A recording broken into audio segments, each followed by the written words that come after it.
What's cracking, Jack? It's Saturday, November 29th, and you're in the jungle. 8 games on tap in the association. We're going to break them all down right here, right now.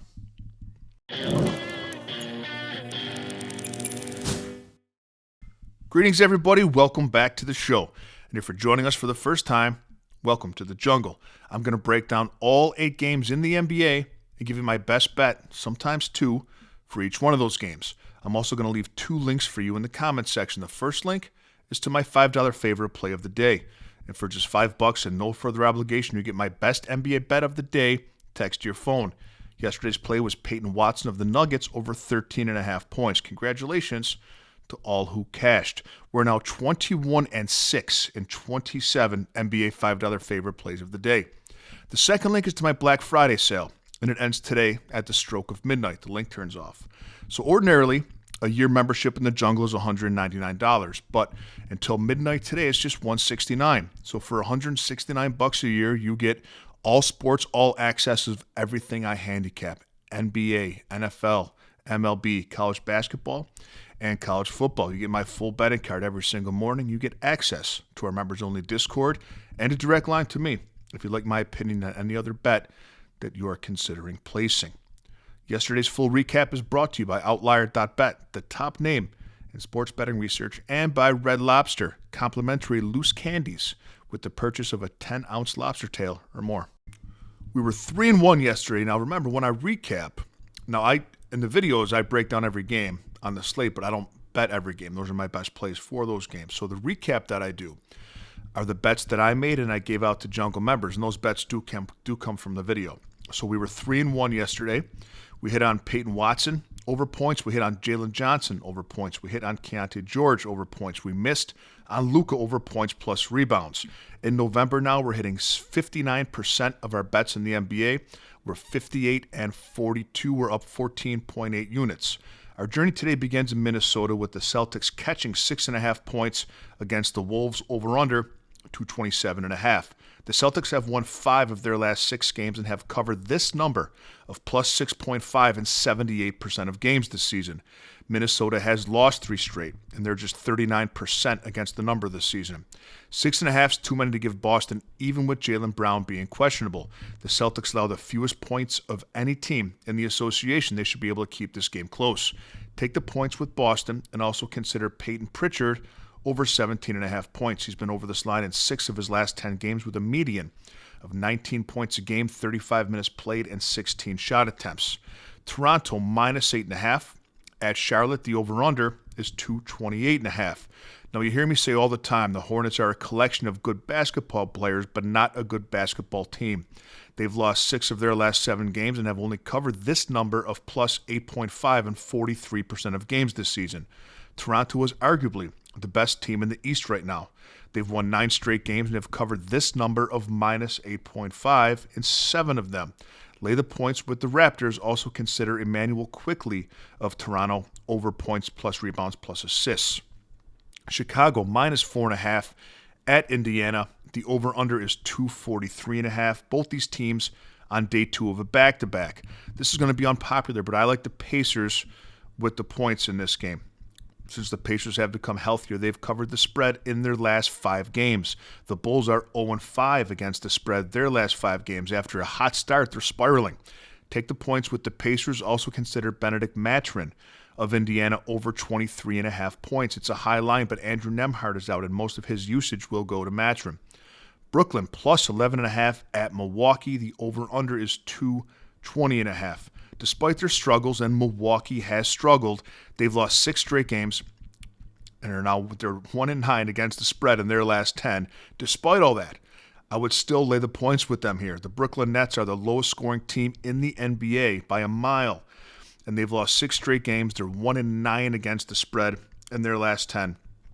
I would lay it with them here. The Nets are the lowest scoring team, as I mentioned, in the NBA and have a point differential of minus 10.5 points per game with Michael Porter in. Now, Michael Porter's out, and I honestly don't know where their points are going to come from.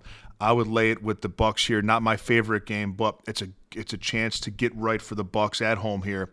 I sound redundant. I'll stop. Lay it with the Bucks. Detroit plus 3.5. What a game. Detroit plus 3.5 at Miami. The over-under is 239.5. Tyler Hero returns to our lives for Miami. Detroit's on day 2 of a back-to-back after losing at home yesterday by 3 to Orlando. I'll take the points with the Pistons here. They're 89% this season against this number of plus 3.5, whereas Miami just 47% when laying this number of minus 3.5. The Pistons have the 5th best scoring defense in the NBA. Detroit allows just 112 points a game. And the games that Miami has lost this season, it's been against good defenses where they've struggled to score points. They put up just 116 in their loss to Cleveland, 112 in their loss to Denver, 120 in their loss to the Lakers, and 101 in their loss to San Antonio.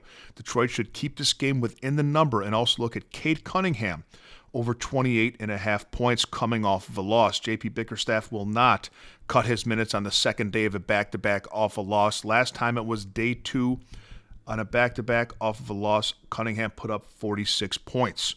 New Orleans plus 8.5 at Golden State. Steph Curry out for the Warriors. Herbert Jones out for New Orleans. And Trey Murphy is questionable. Now, Murphy's injury is a shooting arm, so I don't think they're going to push him. There's no reason to with the record that they have. While they do like the Pelicans plus the 8.5, as they've covered this number for their last 5, and I've said I really like the starting lineup that New Orleans is putting on the court. And Golden State has failed to cover this number of minus 8.5 in 4 of their last 5 games. And again, they're without Steph Curry. So I do like the Pelicans with all those points, but your slam dunk play in this game is Saddiq Bey of New Orleans over 13.5 points. If Trey Murphy doesn't play, so this is important, if Trey Murphy gets ruled out, this number will shoot up to probably 16.5. So grab it now, Jungle Nation. Grab Saddiq Bey over 13.5 points as soon as you can. But even if Murphy does play, Saddiq Bey is starting for Herbert Jones, and he has been. And every time he started, he's gotten 30-plus minutes. When he's gotten 30-plus minutes this season, he has a median of 20 points a game, taking 15 shots and 8 3-pointers. Saddiq Bey over 13.5 points is a steal. Denver, minus 3.5 at Phoenix. The over-under, 232.5. Both teams on a back-to-back here. Now, I love me some Phoenix Suns this season. I've cashed a lot of tickets with them. I was on them early before they started winning. But I think this is a spot to take the Nuggets. And simply, it's a spot play, simply because nobody beats Oklahoma City Thunder in OKC. And last night, Phoenix pushed them to the brink in a super close, physical, competitive game just to come up short in the end. I think there's a bit of a letdown today against a very tough Denver Nuggets opponent who are 7-2 on the road. Lay the points with Denver and also consider Cameron Johnson of the Nuggets over 14.5 points. His last 3 games, he scored 20, 18, and 28. And the last time he played the second game of a back-to-back, he put up 20. Last game today, Dallas plus 6.5, bless their hearts, at the Clippers. Over-under is 221.5. Both teams on day 2 of the back-to-back. Take the points with the Mavericks. The Clippers have been terrible against the spread this season, just 22%, and they've covered this number of minus 6.5 just 16% of games this season. These are two of the slowest paced teams in the NBA, and it should be a low-scoring game, but more importantly, the Clippers shouldn't be able to pull away.